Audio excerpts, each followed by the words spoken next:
السلام علیکم۔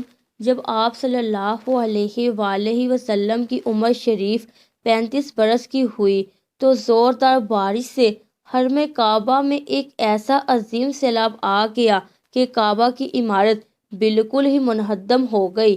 حضرت ابراہیم اور حضرت اسماعیل علیہ السلام کا بنایا ہوا کعبہ بہت پرانا ہو چکا تھا۔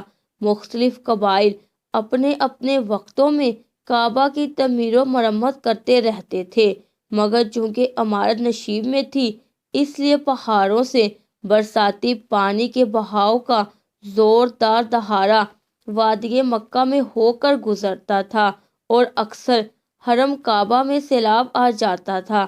کعبہ کی حفاظت کے لیے بالائی حصے میں قریش نے کئی بند بنائے ہوئے تھے، مگر وہ بند بار بار ٹوٹتے رہتے تھے۔ اس لیے قریش نے یہ طے کیا کہ عمارت کو ڈھا کر پھر سے کعبہ کی ایک مضبوط عمارت بنائی جائے جس کا دروازہ بلند ہو اور چھت بھی ہو۔ چنانچہ قریش نے مل جل کر تعمیر کا کام شروع کر دیا۔ اس تعمیر میں حضور اکرم صلی اللہ علیہ وآلہ وسلم بھی شریک ہوئے اور سردار قریش کے دوش بدوش پتھر اٹھا اٹھا کر لاتے رہے۔ مختلف قبیلوں نے تعمیر کے لیے مختلف حصے آپس میں تقسیم کر لیے۔ جب عمارت حجر اسود تک پہنچ گئی تو قبائل میں سخت جھگڑا شروع ہو گیا۔ ہر قبیلہ یہی چاہتا تھا کہ ہم ہی حجر اسود کو اٹھا کر دیوار میں نصب کریں تاکہ ہمارے قبیلے کے لیے یہ فخر و اعزاز کا باعث بن جائے۔ اس کشمکش میں 4 دن گزر گئے، یہاں تک کہ نوبت لڑائی جھگڑے تک پہنچ گئی۔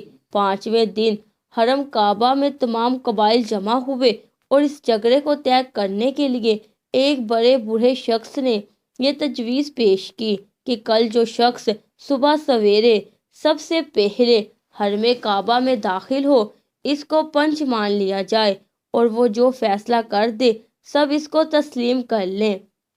چنانچہ سب نے یہ بات مان لی۔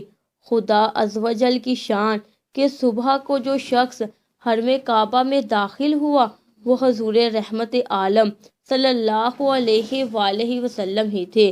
آپ کو دیکھتے ہی سب پکار اٹھے کہ واللہ یہ امین ہے، لہٰذا ہم سب کو ان کے فیصلے پر کوئی اعتراض نہیں۔ آپ صلی اللہ علیہ وآلہ وسلم نے اس جھگڑے کا اس طریقے سے فیصلہ فرمایا کہ پہلے آپ نے یہ حکم دیا کہ جس جس قبیلے کے لوگ حجر اسود کو اس کے مقام پر رکھنے کے مدعی ہیں ان کا ایک ایک سردار چن لیا جائے۔ چنانچہ ہر قبیلے والوں نے اپنا اپنا سردار چن لیا۔